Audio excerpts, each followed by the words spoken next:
어느 기업체에서 있었던 일입니다.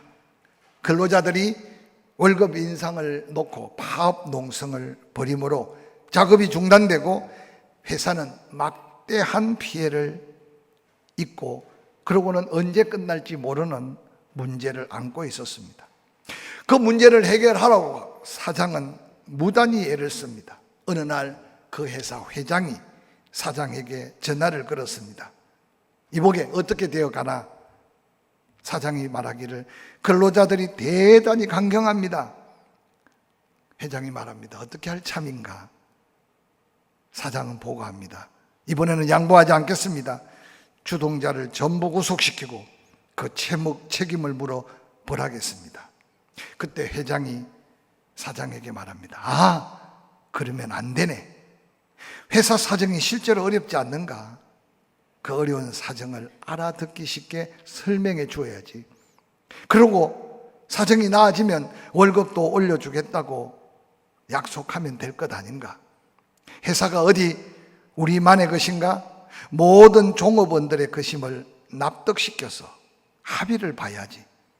체벌이나 또한 구속이나 책임을 묻겠다는 말은 아예 하지 말겠네요.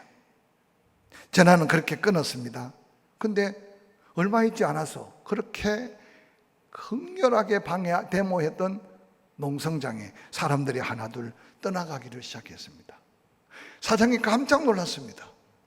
나중에 웬일인지 수소문을 들어봤더니 전화 교환하는 교환원이 회장과 사장에 전화하는 걸 어떻게 엿듣게 되고 그 사장의 마음보다도 회장의 그 사랑의 마음을 이 전화 교환원이 알게 되고 난 다음 그때 쫓아가서 그 파업을 주동하는 노조위원장한테 회장의 마음을 전하게 된 것입니다. 그때 회사 종업원들이 그 회장의 마음을 알고 난 다음 스스로 모든 파업을 풀고 그러고는 자기의 직장에 들어갔다는 이야기는 바로 우리에게 새로운 도전이 주어지는 말씀입니다. 여러분, 사랑의 위력을 아십니까? 말로 하는 사랑은 쉽습니다. 그러나 사랑의 능력을 열매로 맺어 그 열매로 사랑을 확정하는 것은 그렇게 쉽지 않습니다. 사랑은 행함으로 열매를 맺고 사랑의 행함의 열매는 사랑의 또한 더한 능력으로 나타나는 겁니다. 그러므로 사랑은 그리스도인의 삶의 현장에 나타날 때 비로소 사랑의 가치, 사랑의 놀라운 능력을 드러내 보이게 되는 겁니다. 사도 요한은 본문에서 하나님 베푸신 사랑에 대해 움직일 수 없는 증거를 이렇게 소개합니다. 요한일서 3장 16절에 그가 우리를 위하여 목숨을 버리셨으니 그가 우리를 위하여 목숨을 버리셨으니 우리가 이로써 사랑을 알고 형제를 위하여 목숨을 버리는 것이 마땅하니라 라고 말합니다. 사도 요한이 증언한 하나님의 사랑은 바로 그가 우리를 위하여 목숨을 버린 사랑이 하나님이 우리를 향한 사랑이었다고 말합니다. 예수 그리스도께서는 십자가에서 자기 목숨을 버리는 일로 우리에 대한 사랑을 확정했다. 로마서 5장 8절에 다시 한번 기록하면서 우리가 받은 그 사랑이 어떤 사랑인가를 소개하고 있습니다. 이어서 요한일서 3장 13절 14절에 사도 요한은 이렇게 기록합니다. 형제들아, 세상이 너희를 미워하여도 이상히 여기지 말라. 우리는 형제를 사랑함으로 사망에서 옮겨 생명으로 들어간 줄 알거니와 사랑하지 아니하는 자는 사망에 머물러 있느니라. 세상이 우리를 미워하는 것에 관심 갖지 말아라. 우리가 누군가를 사랑하면 하나님 우리를 사랑하셔서 우리에게 영원한 생명을 준 것처럼 사랑에는 놀라운 위력이 있다. 사랑에는 놀라운 능력이 있다. 그러므로 믿고 구원받은 성도라면 이 사랑의 능력을 기억하고 서로 사랑함으로 그 능력으로 하나님 앞에 드러내는 영광을 열매로 보이는 삶을 살아야 한다고 소개합니다.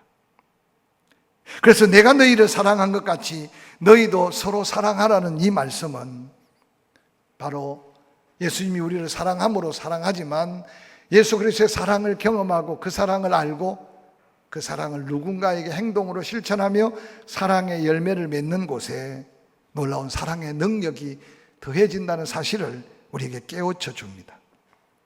그러므로 사랑은 삶의 행동으로 그 증거를 나타내 보일 때 바로 하나님의 그 사랑이 세상 사람들이 느끼고 깨닫는 놀라운 사랑으로 나타난다는 사실입니다. 하나님은 반드시 우리에게 증거를 요구하시고 증거가 있는 확실한 사랑의 열매, 그 열매에 대한 놀라운 보상까지도 약속하고 있다는 사실을 성경은 우리에게 말합니다. 요한복음 15장에는 특별히 포도나무 비유에서 물은 내게 있어 과실을 맺지 아니하는 가지는 아버지께서 이를 제해버리신다고 말씀하십니다. 주가 내 안에, 내가 주 안에. 그래서 믿음 안에, 말씀 안에 삶에 실천하는 모든 믿음의 삶에는 열매가 맺는데 특별히 사랑의 열매가 있다는 사실을 오늘 성경은 우리에게 도전합니다. 그래서 사도 요한은 18절에 우리가 말과 혀로만 사랑하지 말고 오직 행함과 진실함으로 하자고 도전하고 있는 말씀은 사랑은 말로 하는 것이 사랑이 아니라는 말로 대변합니다. 근데 오늘 우리가 얼마나 쉽게 말과 혀로 사랑으로 끝나는 사랑이 얼마나 많습니까? 그래서 오늘 세상 사람들이 교회 안에 그리스도의 사랑을 맛보려고도 하지 않고 오늘날 그리스도의 사랑을 경험하기가 너무 힘든 시대를 살고 있다고 해도 지나치지 않습니다. 사랑의 실천으로 사랑의 열매를 맺기 위한 가이드라인을 오늘 사도 요한은 요한일서 3장 17절에 이렇게 말합니다. 누가 이 세상의 재물을 가지고 형제의 궁핍함을 보고도 도와줄 마음을 닫으면 하나님의 사랑이 어찌 그 속에 거하겠느냐. 오늘 이 요한일서 3장 17절은 우리 안에 하나님의 사랑이 있다면 그 사랑은 반드시 열매가 맺어져야 되는데 그 열매 맺기 위한 사랑의 거룩한 도전이 17절에 소개합니다. 즉 사랑을 실천해서 그 사랑이 사랑으로 드러나고 그 사랑이 열매 맺는 세 가지 중요한 조건을 우리에게 말씀해 주고 있습니다. 첫 번째는 이 세상의 재물을 가지고라고 말씀합니다. 이것은 다른 사람을 도와줄 수 있을 만한 재물을 소유한 사람을 가리킨다는 말입니다. 하나님께서 우리에게 무언가를 주실 때 그 주신 이유가 사랑을 실천하기 위한 것도 있다는 사실을 깨닫는다면 우리는 우리가 가진 것들이 그저 단순한 내게 준 은사고 은혜요 내 마음대로 사용할 수 있는 것만이 아닐 수 있음을 깨달을 때 우리는 내게 가진 은사, 재능, 건강, 시간, 때로는 물질 그것을 통해 하나님의 사랑을 드러내 열매 맺을 하나님의 도구라는 사실을 깨닫게 하는 말씀입니다. 구약 성경 신명기서는 하나님 택한 백성들에게 율법적 명령으로 물질로 섬기고 도와야 될 거룩한 말씀을 우리에게 남겨주셨습니다. 신명기 15장 7절부터 11절 말씀을 함께 봅니다. 내 하나님 여호와께서 내게 주신 땅 어느 성읍에서든지 가난한 형제가 너와 함께 거주하거든 그 가난한 형제에게 내 마음을 완악하게 하지 말며 내 손을 움켜쥐지 말고 반드시 내 손을 그에게 펴서 그에게 필요한 대로 쓸 것을 넉넉히 구워주라. 삼가 너는 마음에 악한 생각을 품지 말라. 곧 이러기를 일곱째 해 면제년이 가까워왔다 하고 내 궁핍한 형제를 악한 눈으로 바라보며 아무것도 주지 아니하면 그가 너를 여호와께 호소하리니 그것이 내게 죄가 되리라. 너는 반드시 그에게 줄 것이요 줄 때는 아끼는 마음을 품지 말 것이라. 이로 말미암아 내 하나님 여호와께서 내가 하는 모든 일과 내 손이 닿는 모든 일에 내게 복을 주시리라. 땅에서는 언제든지 가난한 자가 그치지 아니하겠으므로 내가 내게 명령하여 이르노니 너는 반드시 내 땅 안에 내 형제 중 곤란한 자와 궁핍한 자에게 내 손을 펼칠지니라라고 말합니다. 얼마나 구체적인 사랑의 실천을 내게 주어진 물질을 통해 손을 펴고 악한 마음이 아니고 인색한 마음이 아니라 그를 도와주어야 된다는 하나님의 율법적 명령입니다. 구약의 믿음의 선배들은 이 율법을 지키기 위해 내 주변에 하나님께서 가난한 자를 나를 혹 시험하기 위해, 아니 나를 더 축복하기 위해 내가 도와야 될 가난한 사람을 나에게 붙여주셨다고 생각하면서 마음을 열고 손을 펴 구제했다고 성경에는 소개하고 있습니다. 우리 주변을 한번 살펴보시기를 바랍니다. 혹이라도 하나님은 우리에게 더한 복을 주시기 위해 내가 가진 물질을 나누고 내가 가진 힘을 보태서 도와주어야 될 사람을 붙여 놓으셨다는 사실을 기억한다면 우리는 이 말씀 앞에 사랑의 실천에 인색하지 않는, 그래서 그렇게 도와줄 대상이 있는데도 도와주지 않으면 하나님께서는 그걸 죄로 묻겠다고 말씀합니다. 뿐만 아니라 이로 말미암아 내 하나님 여호와께서 내가 하는 모든 일과 내 손이 닿는 모든 일에 내게 복을 주시리라, 더한 복을 약속하고 있습니다. 가난한 자를 도와주는 일은 가난한 그를 도와줌으로 끝나는 것이 아니라 그 도와주는 일로 인해 내게 더한 복을 주시겠다는 이 약속까지를 기억하면서 내게 있는 물질이 나누고 베풀어야 될 것이 무언가를 구별하고 아낌없이 나눔으로 더한 복을 누리는 저와 여러분이 될 수 있기를 주의 이름으로 간절히 축원합니다. 다음에는 내 형제가 궁핍하고 있는데도 보고도 못 본 척 하지 말라고 말씀합니다. 다른 말로 오늘 본문을 이해하면 보지 않았다면 죄가 되지 않을 수도 있었을 겁니다. 그런데 오늘 하나님께서는 우리가 그 형제의 궁핍함을 보게 하셨다면, 그런데도 인색한 마음 때문에 도움을 주지 않는다면 하나님께서는 그것을 죄로 묻겠다고 말씀하십니다. 누가복음 16장에 어리석은 부자 이야기가 나옵니다. 날마다 고운 베옷을 입고 호화롭게 자기만을 위하여 잔치를 벌립니다. 그런데 카메라가 또한 후레쉬를 비춰서 대문 앞에 자기 몸을 긁고 있는 굶주림에 시달리는 나사로를 클로즈업해서 보여줍니다. 여러분, 부자가 다 지옥 갑니까? 아닙니다. 부자가 다 심판받습니까? 아닙니다. 그런데 오늘 이 나사로가 다른 곳에 있는 게 아니라 날마다 호화롭게 자기만을 위하여 잔치하는 부잣집 대문 앞에, 그 부잣집에서 떨어지는 부스러기라도 목숨을 연명하려고 대문 앞에 구걸하고 있었습니다. 부자가 그 대문 앞에 있는 나사로를 쫓아내지 않는 것만 해도 은혜인 줄 모르겠지만, 그러나 중요한 것은 그를 보고도 도와줄 마음이 없었습니다. 하나님은 그것을 신명기적 말씀을 따라 그 부자의 죄를 묻고 계심을 오늘 성경은 우리에게 보여줍니다. 그 부자가 유대인이 아니라는 말을 성경에 찾아볼 수 없습니다. 나사로가 유대인이기 때문에만 구원받은 건 아닙니다. 그러므로 때때로 우리에게 주어진 특별한 은혜가, 특별한 축복이 그냥 복으로만 생각하지 않을 때 더한 복을 경험할 수 있는 축복의 통로가 될 수 있음을 잊지 않으시기를 주의 이름으로 간절히 축원합니다. 그래서 우리가 보는 것이 중요해요. 그 이웃에게 관심을 가지시고 두루두루 살펴보시고 도와줄 마음을 스스로 닫지 않는, 그래서 도와줄 마음을 닫지 않으면 라고 말했습니다. 예수 그리스도의 마음을 가진 성도에게 성령의 감동하심, 그 감동을 주는 마음을 스스로 닫지만 않아도 바로 하나님의 사랑은 우리를 통해 역사하고, 그 사랑의 역사하는 현장에는 사랑의 열매가 맺게 되어서 하나님께 영광이고, 그 사랑을 받은 자는 또한 감동을 받고, 그 사랑은 실천된 그곳에 아름다운 향기 가득함을 기억하시기를 바랍니다. 모든 사람들의 육신 안에는 절제하기 힘든 꿈틀거리는 욕망이 있습니다. 정욕이 있습니다. 그래서 육신의 생각은 하나님의 성령의 생각을 가로막습니다. 그래서 영의 생각은 생명과 평안이라고 하지만 육의 생각은 사망이고 하나님과 원수된다고 하신 말씀은 우리 안에 두 마음이 있습니다.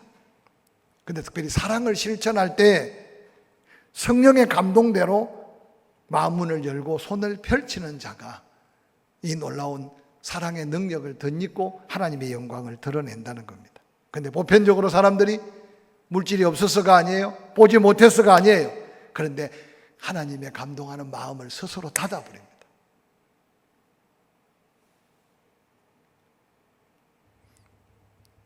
이어서 사도 요한은 사랑하는 자에게 약속된 하나님의 놀라운 축복을 소개합니다.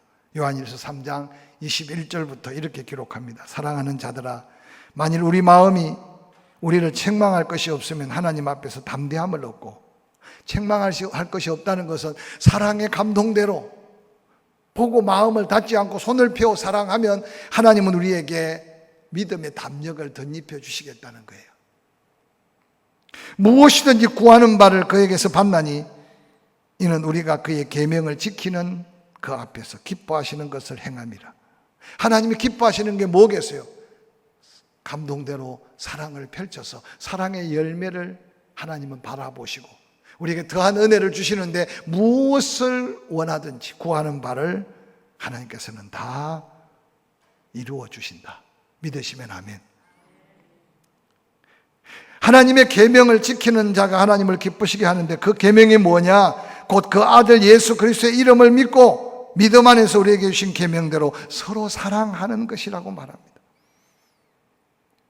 그래서 여러분, 성도가 서로 사랑하며 사랑할 수 없는 자까지 사랑할 때 사랑의 향기, 사랑의 열매는 하나님을 기쁘시게 하는데, 마지막 24절에 그의 계명을 지키는 자는 하나님을 기쁘시게 함으로 주 안에 거하게 되고 주는 그 하나님을 기쁘시게 하는 사랑하는 자의 그 심령 안에 거하시나니 우리에게 주신 성령으로 말미암아 그가 우리 안에 거하는 줄 우리가 아느니라.